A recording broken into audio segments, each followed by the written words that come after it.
And we are recording once again. Good morning, Ken. How are you? Good morning, Fenton. How you doing, brother? A little under the weather, actually. All right. But I'm going to be better by the time that this episode is done. I'll miraculously have been healed. I'm claiming it. I'm just out late last night. Was it just congested? How was that steak? I saw the photos. It was an F1 Wagyu with foie gras on top. It was a foie gras the whole thing was foie gras. Every single course had foie gras in it. Okay. It was insane. It was one of the best things ever. Very I want to nice, be rich. I want to be rich. So people, we need you to subscribe, like, and share because we need this to blow up so I can be rich, so I can afford foie gras. I had a very elegant penne pasta that was cooked to perfection. Boiled to perfection with a alla vodka sauce and a grass-fed beef. Oh my. Oh my. With freshly grated Parmesan. It sounds incredible. We need to wrap this up so I can order lunch. Go ahead. So let's get into it. Welcome everybody to Paradox of Circumstance, a podcast with Ken Skeen and myself, Fenton Joseph. We discuss mental health and mindset matters through the lens of Black men. We also talk about food, but also we cover topics like family and relationship trauma, relationships with money, self-worth, positive thinking, gratefulness, and so much more. The show is unscripted, as you can tell, unfiltered, and mostly unedited. We choose our topics randomly. Ken is going to get into that in just a second. Once again, people, please, if you're getting anything out of this, please subscribe, hit the notification bell. It helps with the algorithms, and it'll help more people on their personal development journey. All right, my dude, what are we talking about? Sorry, just adjusting here. All right, so today decided about 2 minutes ago we should talk about the discussion we had the other day, which is just men specifically and mental health. So, men just sharing their emotions more because we've had generations of men just taught, toughen up, suck it up, walk it off, be a man since we're kids. You know what I'm saying? Since we're, from the age of 1, maybe not 1, let's say 3 or 4, right? You fall down for the first time. What did your dad or your mom or your uncle, whoever say, the person in your life say? Suck it up, be a man. Stop crying, be a man. God forbid you showed your emotion as a man. Society has told us that's weak.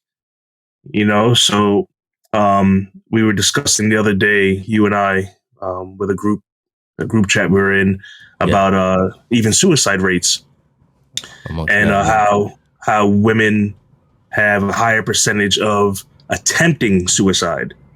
So I'm not putting anything down. I'm just going based off what was said in the discussion.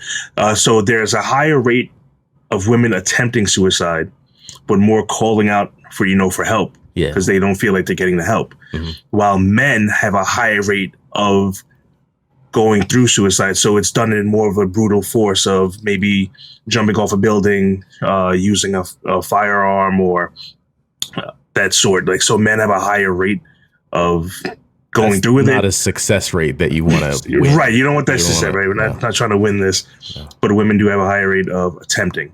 Mm-hmm. I feel it's a necessary episode that we need to talk about just mental health with men and men being able to talk to other men or women, whatever it may be, just express an emotion more. I know you and I don't have that problem. Mm-hmm. I have no problem saying I love you as my friend and also as a family, as a family member. I have no problem saying that. Yeah, I am fortunate, very fortunate to have a father in my life that I'm 42. I still give him hugs and kisses when I see him and tell him I love him. But I've had that my entire life. He had that in his life as well. So I'm fortunate to have that. But you have men out there that did not have that as they grew up, and they haven't. You have men that are breaking that curse. I call it a curse, that generational curse of toughen up, you're a man, figure it out. But then you have people like you and I that had men in our lives that said, it's all right. You can cry. Right. It's okay. You can talk to me about it. It's all right to show your emotion. And more men, I feel, need to do that because they're just putting that stuff inside, serenity, serenity now. Yeah, insanity later. So I'm sorry to laugh because nothing that you said is funny. I just need to clarify something. That was not my dad. My dad. Oh. My dad was, I'll give you something to cry about. That was my dad. Listen, that's when you're getting beat. All right. Yes, we got hit growing up. It is what it is. And I worked in construction sites with my dad, where if I cut myself or a screw went through my hand, which it has many of times, he said, put some duct tape on it and get back to work. Right. I'm not talking about that. I'm talking about your emotions when you actually need to talk to someone. That's what I mean. I don't remember, and I'm not being contentious. I'm just sharing my lived experience. And, if my dad ever hears this, I want him to know. I want him to know that I absolutely cherish the relationship that we have as adults and have had ever since. My parents are divorced. And when, my parents split and everybody moved out and went their own separate ways, it was really important for me to have contact with my dad and to have conversations with my dad. And I cherish those conversations because those were the times when we actually begun the process of getting to know one another. Mm-hmm. And beginning to understand his perspective on things. Because as a kid, all I know is the guy comes home from work. As soon as that door opens, we scatter like roaches, trying to clean stuff that we were supposed to clean before. And he's throwing things and people are getting hit. His body's flying. It was a mess. And, I have to put that into context for people because, we grew up with parents who were doing the best that they could with what they had. Mm-hmm. That is the whole point of this podcast, is to help people develop frameworks to navigate their lives and whatever it is that life is throwing at them in that particular point in time. You and I, independent of one another, have successfully developed those frameworks and continue to refine it to the extent that we can be non-suicidal, tax-paying fathers and husbands. We don't have it all together, but there is no pedestal here. I'm still trying to figure it out every day. I don't want to be a Pharisee and be like, oh, well, I'm not like them. I certainly have my days. What I will say is that in spite of not getting, all the lovey-dovey stuff when I was a kid, I'm going somewhere with this because none of this is binary. None of it. It is so nuanced and everyone's lived experience is going to be completely different from the other person's. And there is no one size fits all for how to be a man and how to express your feelings and how to interpret the things that your father, showed you or didn't show you were a kid. Like, that's on you. You're going to have to figure that out. But it's important to talk about it.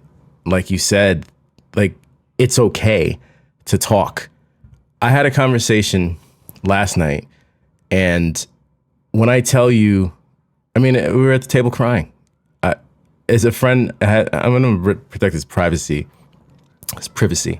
but let it suffice to say that a lot of things came out last night about childhood and about fathers and being raised by fathers or lack thereof and what it means to be a father today. And, like having different, like I have a girl, he has a boy, and the differences in how we raise them. And the one thing we were able to agree on was that we don't hide from our kids how we're feeling. Because I never knew what my dad was feeling. I didn't understand why he would come home and be so angry. And to an extent, I still only have, I still see through the glass darkly. I still don't get all of it. I do know that he worked really hard to pay for a house that was constantly dirty. And when he would come home, it's like, what the heck, man? Like, why can't we just have like order in this place? You got 4 boys, like somebody needs to keep this place clean. But moreover, what was going on in his marriage, I have no idea. What he was dealing with at work, I have no idea. I know there was racism at work. That was a thing. Just the challenges of being a black man in America and going through life. And then you got 4 boys tearing things up at home. And you're trying to figure out how to, I guess, have individual relationships with each of them. I don't know what his relationship was like with all my other brothers. I can't imagine. I got 1 and I'm trying to make sure I have a good relationship with her. So there's so many things that our fathers were going through, and, he kept it to himself. And I'm not going to do that. I don't judge him for that. I don't hold it against him. I just know that it didn't serve me as a child, as a young man, to not see feelings be expressed other than anger. Okay. I expressed my feelings, Fenton. You threw something at me. That's not what I was looking. That's not the modeling I was looking for. That was love, right? Yeah, it was a love tap. Let me tell you So something. pretentious. Again, all this is in the context of having a very loving relationship with my father now. I remember one day he came home and there was like a book bag on the floor. It's my brother's book bag. It wasn't even my book bag. It was on the floor. He comes in through the lower level and he sees the bag. And the first person he sees when he looks up, me. And I'm just like, it's not my bag, man. I didn't do anything. And he launches something at me. And I'll never forget, like, the force with which he threw the object. And I was like, man, he was trying to take me out. Like, what was that about? What was he dealing with, man, that was pent up inside, that he looked up, saw his own flesh and blood and said, I may never know, but I know that I want my daughter to have transparency, to have a window into what it means for me to exist in this being, this form that I'm in, and hopefully help her to want to do the same, to express it. Because as we said before, and I'm gonna shut up after this, emotions, it's like hot poo in your belly. You gotta go to the bathroom, let that stuff out. It's toxic. You can't keep those emotions inside of you. And that's why people, get diseases and get sick and die. And the stressors, man, you got to let that stuff out. I cry. I'm feeling stressed. I feel better now. No, it's good to get a cry out, man. I'm sorry. It's so nice. You get a cry, you're just tired, you get a headache, but you get that cry out. Because you're going to stop crying eventually. Everybody, just take a second, think about it. Have you ever been in a situation where you're just crying uncontrollably? Eventually, you have to stop. It hurts after a while. You start coughing. Your eyes have had enough of being watery. It's a wrap after maybe 20 minutes. And then you feel release. You never get release holding on to those feelings. Mm-mm. The release never comes. At least when you cry, you get release and your body's like, okay, I let go. Why would you choose the option that doesn't allow you to release those feelings? Because you're a man? Because you're macho? You don't want to cry? I think that's stupid. I'm going to go cry after this. Okay. And do you want tissue? I got tissue. No, this you know what? This episode is sponsored by Kleenex. Yeah, listen. More men need to get into either groups or talk to a friend that you can trust to share your emotions with, or a family member you can trust to share your emotions with. Hopefully, if you're married, it's your spouse, whether it be husband, wife, whatever it may be, that you can trust, because that should be your best friend. It's not everyone, I guess, but I consider my wife my best friend. So that's the person, when something good or bad happens to me, that's the first person I think of. I'm going to text or call. Yeah. So that's who I share a lot of my emotion with. But I do have male friends in my life, thankfully, such as Fenton and, other people that I consider very close to in my circle, that I know I can trust to tell, my emotions to, which is healthy. And, we have to stop telling ourselves that it's not healthy to share your emotion. Well, no one wants to hear your burden. Hey, listen, I'm not telling you to call someone with the same problem over the next course of a year. You have to fix yourself as well. All right. Don't do that. Don't do that either. But if you have to get something off your chest or share something with someone, and you're a man, you're sitting here listening to this or watching this, do it. It's okay. It's all right. Maybe find a group. If you don't trust someone in your group, someone, I was saying earlier, we were in a Zoom call, and there were a few men in there that were able to share life experiences with these complete strangers that just signed up for the chat. Info. Right. And the gentleman was like, you know what? I wouldn't even tell my best friends what I just shared with you guys. Right. And then Fenton made a comment, isn't it strange how we can share with strangers because we feel like there's no judgment? Mm-hmm. So it's I think it's sad, and it hurts that you feel as a person that you can't share with close friends and family because you feel you'll be judged. That sucks. And It you does. People are gonna judge, but you got to get it off your chest. Not say it with your chest, Get it but off yeah, your chest. you got to get it off your chest. Otherwise, like Fenton said, his analogy of poo. Solid analogy. Solid analogy. It's real. It's a disease. It's a virus that you're holding inside, and you really need to get it out. You need to get out that sometimes just sadness, sometimes stress, and like you were saying with your dad, there were times that my parents got divorced when I was young. They tried their hardest. They really did. They tried their hardest to keep it to themselves. They really tried not to fight in front of us. We knew. We knew what was going on. When the door slammed, all that yelling. That's not the TV. No, believe it or not, there wasn't no like door slamming or anything. It was just they weren't talking to each other anymore. So we knew. I know they think we didn't know, but they really did good at not yelling in front of us and not slamming doors. But we knew when I see my dad in the den at 2:00 in the morning. I'm getting in. I just fell asleep. Hey man, you need a pillow. I did. I would offer him like a pillow. But you know what? They did keep it in. There were those days that he came home, and you're right. You don't know what's going on with someone. I have 3 of my own children with 3 different personalities, by the way. Right. And those personalities change every few years. So when you think you know them, but they see me and they ask me, "Daddy, you all right?" And I'll actually sit down and talk with them and tell them, they don't need to know everything because I don't want to stress them with life. I got to stop you for a second. Go ahead. That right there, when the kid says, "Daddy, are you okay? Daddy, what's wrong?" That came up in conversation last night, and it absolutely just broke, my friend. It just because he was like, "I'm supposed to be the adult. The kid doesn't know what's going on." And I said, well, flip the narrative for a second. One thing I know, even though my kid is 4 and, I've only been around for 4 years, she's an amazing teacher. Kids are here to teach us. They teach us about ourselves, I've learned to better regulate my emotions because I have to model emotional regulation for my child. Because if I fly off the handle, I'm teaching her to fly off the handle. That's right.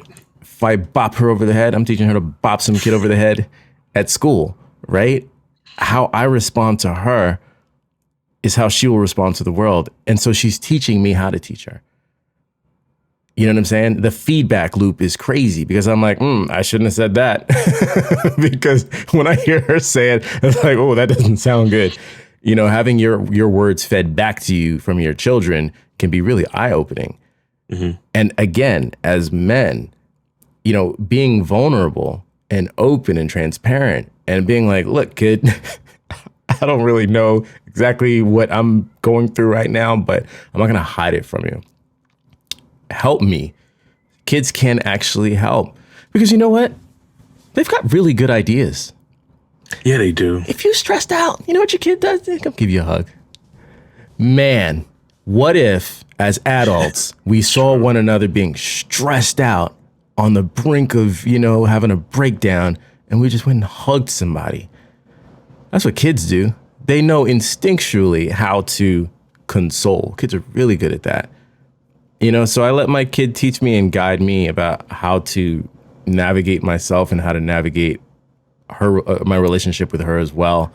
And that's something hopefully that men, if you can put your ego aside, not a little bit, a lot of it, you really have to just die to self when you wake up in the morning and just be like, okay, man, it's not about me. I'm here to serve. I'm here to serve my family. I'm here to serve my spouse, my kids. How can I be a better version of myself? It's going to require stripping away some things. And I'll just end with this. The one thing that I keep hearing us both talk about over and over and over again is letting go. Yeah, that's a big one. Let me just say this last thought, and then I'm going to shut up. And no, it's all right. Go ahead. The thing that blew my mind in my conversation with my friend is that we're so much older now but there's stuff from way back that's unresolved.